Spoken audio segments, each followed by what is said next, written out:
हरियाणा के 10 नगर निगमों में से 9 में कमल खिलाकर शहरी मतदाताओं ने एक बार फिर साबित कर दिया कि भाजपा उनकी सबसे पसंदीदा पार्टी है। इस चुनाव में कांग्रेस के गढ़ माने जाने वाले रोहतक और सोनीपत नगर निगम के मेयर पद पर भी हुड्डा गुट जीत हासिल नहीं कर सका।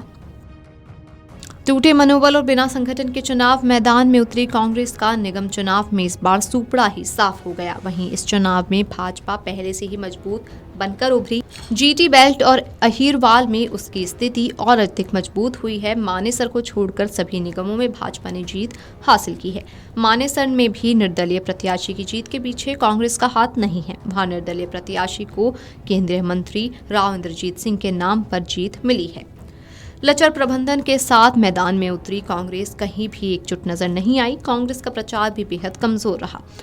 विधानसभा चुनाव में भाजपा के खिलाफ खड़े दिखाई देने वाले जाट और अनुसूचित जाति के मतदाता भी निकाय चुनाव में साथ नहीं दिखे। गढ़ ढहने का बड़ा कारण ये भी रहा। रोहतक नगर निगम में कांग्रेस ने थोड़ा जोर लगाया था। इसके बावजूद 10 साल सीएम रहकर रोहतक को अपना गढ़ बनाने वाले पूर्व सीएम भूपेंद्र सिंह हुड्डा यहां मेयर नहीं जिता सकी।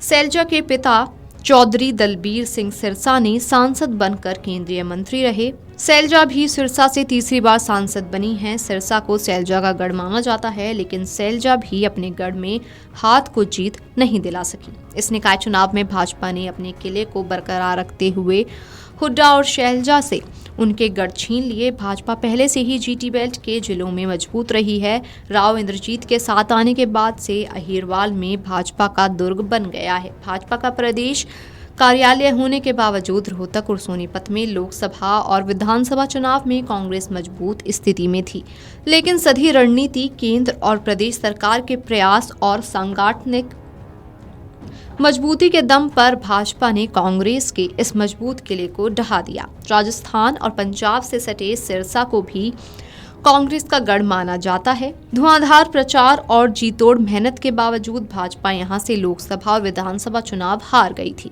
इस बार भाजपा ने इस सीट को प्रतिष्ठा का प्रश्न बना लिया था। सैलजा के गढ़ में सेंधमारी के लिए भाजपा ने भावनात्मक कार्ड भी खेला। वहीं कांग्रेस से सिरसा में विधायक गोकुल सेतिया लगभग अकेले खड़े दिखे। इस सीट पर अनुसूचित जाति और जाट समाज के मतदाता कांग्रेस को मजबूती प्रदान करते थे। इस चुनाव में भाजपा ने उनमें भी सेंधमारी कर ली।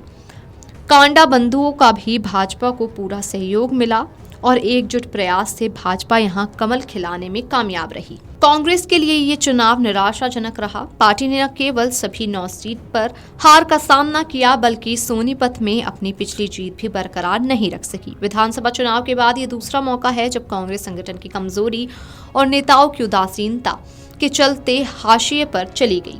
हिसार और करनाल में 2 पार्टी को मजबूरी में निर्दलीय उम्मीदवारों को समर्थन करना पड़ा, क्योंकि उनके पास अपने मजबूत उम्मीदवार तक नहीं थे।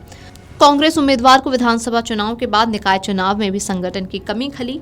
प्रदेश में 11 साल से पार्टी का संगठन नहीं है। बिना संगठन ग्राउंड पर वर्कर एकजुट नहीं हो पाए। हालांकि कांग्रेस के हाईकमान ने संगठन बनाने की बजाय निकाय चुनाव के लिए नियुक्तियों संबंधी 4 सूचियां जरूर जारी की, लेकिन अधिकतर नेताओं में पार्टी के स्टार प्रचारक वाली सूची में अपना नाम जुड़वाने के लिए मारामारी मची रही। हिसार और करनाल समेत कई जिलों में ऐसे शहरी निकाय ऐसे हैं जहां कांग्रेस को उम्मीदवार ही नहीं मिले। निर्दलीयों को समर्थन देकर कांग्रेस ने अपनी साख बचाने की कवायद की है। प्रदेश में 5 फरवरी को निकाय चुनाव की घोषणा हुई थी। कांग्रेस हाईकमान ने 14 फरवरी को प्रदेश प्रभारी दीपक बाबरिया को हटा दिया। इस तरह पहले से ही गुटबाजी में फंसी कांग्रेस पूरी तरह बिखर गई। नए प्रभारी बीके हरिप्रसाद राज्य के कांग्रेस उम्मीदवारों के लिए कोई करिश्मा नहीं कर पाए। इतना ही नहीं, हरियाणा में विधानसभा चुनाव हुए 5.5 महीने हो गए हैं, लेकिन कांग्रेस को अभी तक विधानसभा में विपक्ष का नेता नहीं मिल पाया है। इससे कांग्रेस विधायकों, खासकर कि पूर्व मुख्यमंत्री भूपेंद्र सिंह हुड्डा में काफी निराशा का माहौल है। इसके चलते ना ही हुड्डा परिवार और ना ही उनके समर्थक बहुत ज्यादा निकाय चुनाव में सक्रिय नजर आए, जिसका खामियाजा कांग्रेस प्रत्याशियों को उठाना पड़ा। वीडियो डेस्क अमरउजाला.com। अगर आप ये वीडियो YouTube पर देख रहे हैं तो हमारे चैनल को सब्सक्राइब कर बेल आइकन दबाएं, और Facebook पर देख रहे हैं तो हमारे पेज को लाइक करें। 8 मिलियन प्लस सब्सक्राइबर, आपके इस भरोसे के लिए बहुत धन्यवाद।